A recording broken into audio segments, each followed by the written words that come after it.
High বন্ধুরা, তোমরা সবাই কেমন আছো? আশা করি ভীষণ ভালো আছো। আমিও ভালো আছি। তো অনেক দিন ধরে ভেবেছিলাম যে একটু নারায়ণ পুজো দেবো, তো সেই কারণে আমি আগের দিনকে রাত্রিবেলা গিয়ে বাজার টাজার করে নিয়ে এসেছি। আর কিছুটা চেন নিয়ে এসেছি, বেশ গাঁদা ফুলের মতো পুরো দেখতে, প্লাস্টিকের। তো অরেঞ্জ কালার আর হলুদ কালারের চেনের প্যাকেট নিয়ে এসেছি আমি। 5টা চেনের প্যাকেট নিয়ে এসেছি। তো নিয়ে আসার পরে তো ওগুলোকে দিয়ে আমি আজকে রাত্রিবেলা সাজিয়ে রাখছি, কেন কালকে সকালবেলা উঠে অনেক কাজ আছে, সেই কারণে সময় পাবো না বলে। তাই আমি দেখো কতগুলো ফুল দিয়ে সুন্দর করে দেওয়ালগুলো আমি সাজিয়ে দিচ্ছি। তো কালকে সকালে অনেক কাজ আছে। দেখো কীরকম হয়েছে সাজানো। আমি আলাদা করে কিনে নিয়ে এসে আমি সাজিয়েছি, যে যদিও তোমাদের দাদাভাই পছন্দ করে না, তাও আমি নিয়ে এসে সাজিয়েছি, জানি বকা খাবো। তো যাই হোক, আমার সাজানো হয়ে গেল। তোমাদের সাথে কথা বলতে বলতে দেখো কেমন লাগছে, ভীষণ সুন্দর লাগছে, আমারও খুব ভালো লাগছে। তো চলো, কালকে সকালবেলা আবার তোমাদের সাথে দেখা হবে। আমার সাথে কিছুটা মিষ্টিও হেল্প করে দিল, তো বাড়ির সব মেয়েরাই হেল্প করেছে। চলো টাটা, কালকে সকালে দেখা হচ্ছে। Good morning. ঘুম থেকে উঠে স্নান করে পুজোর জোগাড় নিয়ে বসে পড়েছি, কেননা ঠাকুরমশাই চলে আসবে। তো নারায়ণ পুজো দেবো, তো সেই কারণে আমি, আমার দিদিভাই, আমার যা, তো তিনজনে মিলে আমরা উপোস আছি, আর বাড়ির বাচ্চাগুলো। তো এদিকে দিদিভাই সব ঘটফট সব রেডি করছে, এদিকে আমিও টুকটাক করে পান টান সব সুপরি দিয়ে ঠাকুরের জায়গাটা সুন্দর করে সাজিয়ে নিচ্ছি। যদিও যেন অনেক দিন ধরে শরীরটা একদমই ভালো নেই, তা সেই কারণে একটু দেরিও হয়ে গেছিলো, কেন ভেবেছিলাম বুদ্ধ পূর্ণিমাতে দেবো, তো দেওয়া হয়নি। তো সেই কারণে ভালো দিন দেখে আমি পুজোটা সেরে নিলাম। তো এখানে ঠাকুরমশাই চলে এসেছে, এসে বলছে এত কেন দেরি হয়ে গেছে। তো খুব তাড়াহুড়োর মধ্যে ফল কাটাও হয়ে গেছে। আমি এদিকে সিন্নির জোগাড়টা করছি, দিদিভাইও কাজ করছে। সকালবেলা রান্নার দিকটা পুরোটাই ছোটোই সামলালো। চলো, এখানে পুজোয় বসে গেছে আমাদের ঠাকুরমশাই। আমাদের এই দাদা ভীষণ সুন্দর পুজো করে, কার্তিক দা, আমাদের রামচন্দ্রপুরে থাকে, খুব ভালো পুজো করে। আমাদের বাড়িতে যত পুজো হয় কার্তিক দাকে দিয়েই বেশিরভাগটা করানো হয়।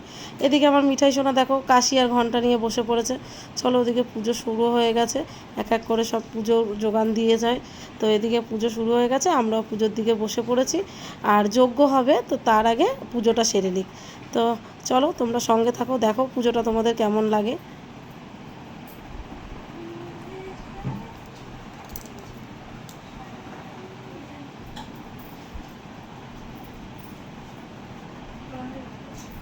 আমাদের অঞ্জলি দেওয়া হয়ে গেছে, এবার যজ্ঞ।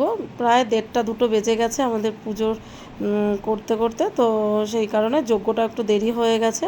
তো এইদিকে দেখো ঠাকুরমশাই যজ্ঞর সব ট্রে নিয়ে সব সাজিয়ে গুছিয়ে বসে পড়েছে। তো বাড়িতে যজ্ঞ হলে সত্যিই মনটা খুব ভালো লাগে। আর মাঝে মাঝেই ভাবি যে সত্যনারায়ণের পুজো দেবো, কিন্তু হয়ে ওঠে না, কারণ নানান দিকে নানান কাজ থাকে। তো ভেবে রেখেছি এবার মাঝের মধ্যে দেবো, যদি ঠাকুর চায়। তো চলো, এখানে যজ্ঞ হচ্ছে, আমি ওই দিকটা একটুখানি দেখে নিই, পাশে বসে আছি। আর এদিকে আমার মিঠাই সোনা খুব দুষ্টুমি করে যাচ্ছে, ওকে সামলে নিয়ে আমার বসতে হয়েছে, কেন ও এদিক ওদিক কোথায় হাত দিয়ে দেবে। তো দেখো কি সুন্দর করে যজ্ঞ হচ্ছে, কত ভালো লাগছে দেখতে। আর 28টা বেলপাতা আমি জোগাড় করে রেখেছি, তো একটা একটা করে বেলপাতা পুরো বেছে নিখুঁত করে রাখা হয়েছে। আর ওদিকে প্রদীপ জ্বলছে, দেখো কি সুন্দর যজ্ঞের আগুনটা কত সুন্দর উঠছে, ভীষণ ভালো লাগে, আমার খুব ভালো লাগে। আমাদের বাড়িতে যদিও মনসা পুজো, কালী পুজোতে, সব পুজোতেই যজ্ঞ হয়। তো সত্যনারায়ণ পুজোতেও যজ্ঞটা হচ্ছে, কেন বাড়িতে কারোরই শরীর ভালো নেই। তো তোমরা দেখো, যদি তোমাদের ভালো লাগে তাহলে অবশ্যই কিন্তু কমেন্টে জানাবে। তোমরা সঙ্গে থাকো।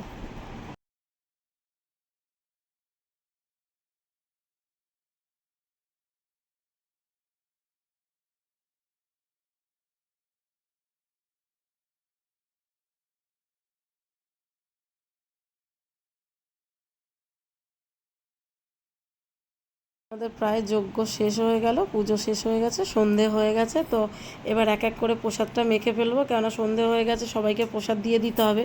তো সেই কারণে কাউকেই বাড়িতে আসতে বলিনি, 2-1জনকে বলেছি, আর সবার বাড়িতে বাড়িতে প্রসাদ দিয়ে দেবো। তো এদিকে সিন্নিটাও সুন্দর করে মেখে নিই, কেন নারায়ণ পুজো সিন্নি হয়েছে মেন। আর আমার সিন্নি নাকি, আমি সুন্দর নাকি সিন্নি মাখি, আমাদের বাড়ির বাচ্চারা বলে। তো যাই হোক, আমি সিন্নিটাও মাখা মোটামুটি হয়ে গেছে। এদিকে সব ফল প্রসাদ দেখো সব কিছু রেডি করা হয়ে গেছে, এই সব পুরো বাটার মধ্যে, বড় একটা বাটার মধ্যে সাজিয়ে নিয়েছি, নিয়ে এবার আশেপাশের বাড়িতে দেবো। এই যে তোমাদের লাস্টে দেখাচ্ছি আমি, নারায়ণ ঠাকুরকে প্রণাম করো, সবাই আশীর্বাদ নিও, সবাই ভালো থেকো। আজকের মতো ভিডিওটা এখানে শেষ করছি, টাটা।